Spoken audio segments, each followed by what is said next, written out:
Hello नमस्कार साथियों, मैं रतन कुमार आप सबका स्वागत करता हूं रतन कोचिंग 2.0 में। तो आप लोग जो भी नए हैं इस चैनल में, तो आप लोग प्लीज़ सब्सक्राइब कर दीजिएगा, क्योंकि इसी तरह का आप लोग को सामने जो है एनसीईआरटी का महत्वपूर्ण पीडीएफ जो है आप लोग के सामने जो है हम रखेंगे, और ये एग्जाम की दृष्टि से जो है काफ़ी महत्वपूर्ण होगा।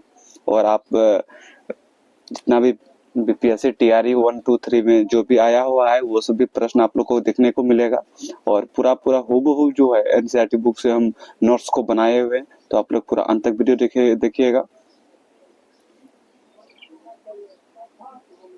चलते हैं पहला क्वेश्चन है कि मैक्सिको कब आजाद हुआ। मैक्सिको कब आजाद हुआ, ठीक है। मैक्सिको कब आजाद हुआ है तो 1930। आप लोग याद रखिएगा, मैक्सिको कब आजाद हुआ है, 1930 को आजाद हुआ है। काफी महत्वपूर्ण प्रश्न है, एनसीईआरटी प्रश्न है, ठीक है। आप लोग देख रहे हैं हम क्वेश्चन अपने हाथों से बनाए हुए हैं, ठीक है। आप लोग ध्यान रखिएगा। और नेशनल मंडेला को जेल की सजा कब हुई थी, याद रखिएगा। नेशनल जो मंडेला था, जो कि दक्षिण अफ्रीका का राष्ट्रपिता के नाम से जाना जाता है, नेशनल मंडेला, ठीक है। तो इसको जो है जेल की सजा कब मिला था तो 1964 में। कितना में 1964 में जो है नेशनल मंडेला को जेल की सजा मिला था, ठीक है। अगला है कि साउथ अफ्रीका, ये जो है ये कहाँ का रहने था, क्वेश्चन पूछा जाएगा जो है नेशनल मंडेला कहाँ का था, तो कहाँ का था तो वो साउथ अफ्रीका का था। याद रखिएगा इसको भी, नेशनल मंडेला कहाँ का था तो साउथ अफ्रीका का था। आप लोग वीडियो में ही याद हो जाएगा, इसलिए आप लोग ध्यान दीजिएगा। अगला प्रश्न है कि क्वेश्चन पूछा जाएगा कि साउथ अफ्रीका जो है डेमोक्रेटिक कंट्री कब बना, यानी जो है लोकतंत्र जो है कब बना। साउथ अफ्रीका लोकतंत्र कब बनता है तो 26 अप्रैल 1994 कब बनता है, 26 अप्रैल 1994 को जो है साउथ अफ्रीका क्या बनता है, डेमोक्रेटिक कंट्री बनता है, ठीक है। याद रखिएगा।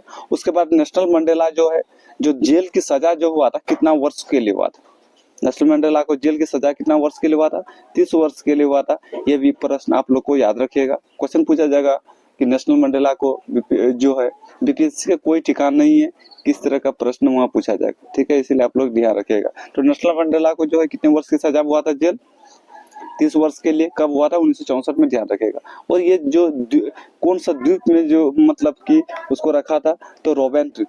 कौन द्वीप पे, रोबेन द्वीप। काफी महत्वपूर्ण प्रश्न है। अगला है कि सार्वभौम, सार्वभौम क्या, सार्वभौम का मतलब होता है लोगों को निर्णय लेने के लिए सर्वोच्च अधिकार, ठीक है। ये सब लाइन इंपॉर्टेंट लाइन है एनसीईआरटी का, इसलिए आप लोग ध्यान रखिएगा, काफी महत्वपूर्ण लाइन है। अगला है कि अलगाव की नीति के खिलाफ संघर्ष का नेतृत्व करने वाला छात्र संगठन कौन था। अलगाव की नीतियों के खिलाफ जो है संघर्ष का नेतृत्व करने वाला छात्र संगठन कौन था तो अफ्रीकी राष्ट्र कांग्रेस था। कौन था, अफ्रीकी राष्ट्र कांग्रेस था। पूरा एनसीईआरटी का हूबहू, ठीक है। इसी प्रकार से जो आप लोगों को जो हम बारी बारी से जो है कभी केमिस्ट्री सिर्फ 8 पेपर ही आप लोगों के लिए लाएंगे, हिस्ट्री, ज्योग्राफी, पॉलिटिकल, ये सब लाएंगे। कंफर्म जो है आप लोग जो इसमें अगर जिसका सब्जेक्टिव में अगर जिसका है, ठीक है ना, हिस्ट्री है, पॉलिटी है, उसके लिए तो बेफिक्र रहिए, ठीक है। और ज्योग्राफी के लिए, क्योंकि इसका पूरा हम एनसीईआरटी नोट्स बना चुके हैं, तो इसी प्रकार से आप लोगों को मिलने वाला है। अगला प्रश्न है कि दक्षिण अफ्रीका को अपना संविधान बनाने में कितने वर्ष लगे।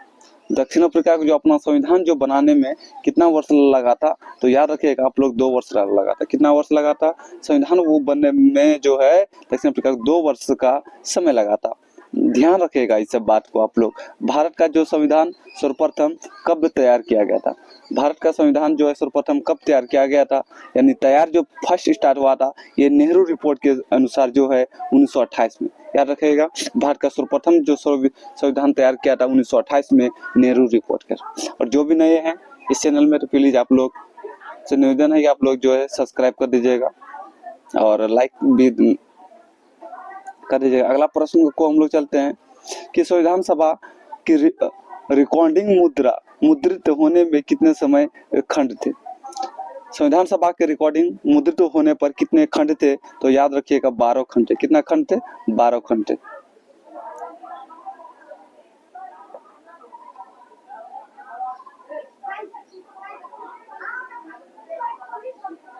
अगला प्रश्न, मैं भारत के लिए ऐसा संविधान चाहता हूं जो कि गुलामी और स्वाधीनता से मुक्त करे।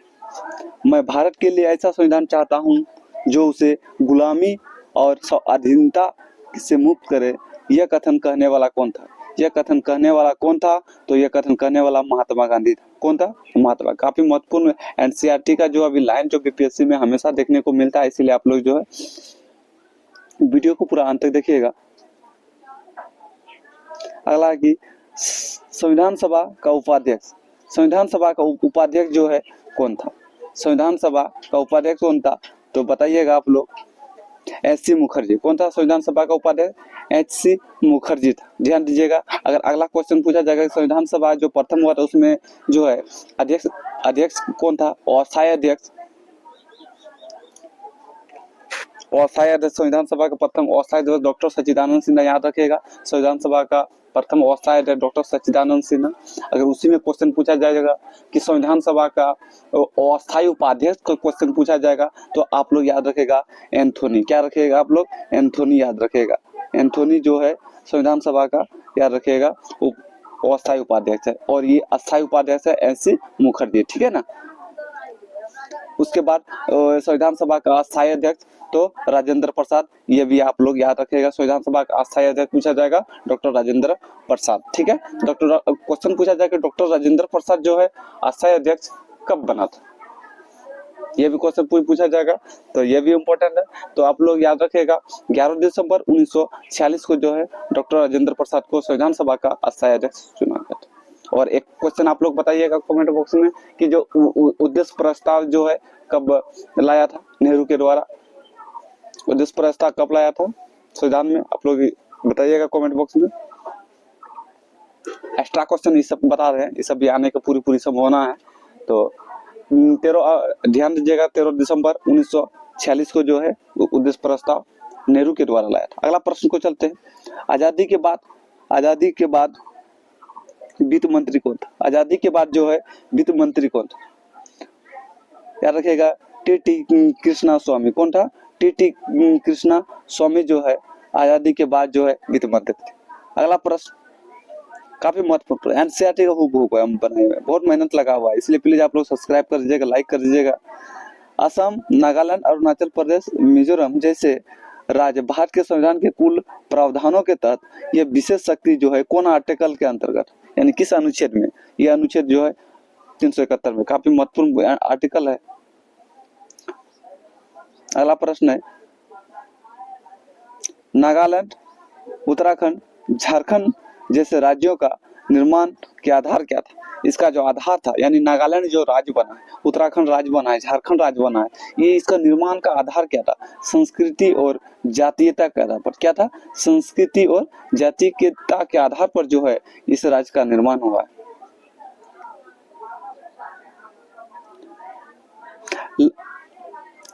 बताना है इसमें जो है लगभग 40% भारतीयों की मातृभाषा हिंदी है। जितना भी भारत में राज्य है, ठीक है ना, उसमें से 40% भारतीयों की जो है आबादी क्या है? 40% जो है भारत में जो है हिंदी बोले जाते हैं। ध्यान रखिएगा, हिंदी जो भारत में कितना पर लगभग 40% भाग।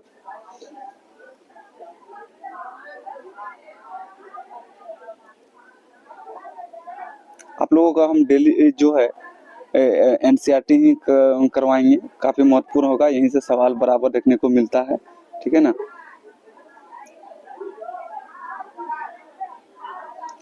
अगला प्रश्न है कोसोवो अपने, अगर आप लोग को लगता है कि नहीं है तो आप लोग चेक कर सकते हैं, काफी मेहनत लगा है। कोसोवो अपने विभाजन से पहले किस देश का एक प्रांत था? कोसोवो जो है ना, अपना विभाजन से पहले किस देश का एक प्रांत था? जो याद रखिएगा यूगोस्लाविया। कहाँ का? यूगोस्लाविया देश का जो प्रांत था। और जो भी नहीं है तो प्लीज आप लोग सब्सक्राइब कर दीजिएगा और लाइक भी बटन दबा दीजिएगा। और सरकार के किस अंग सरकार के किस अंग को संविधान की व्याख्या करने की शक्ति प्राप्त है?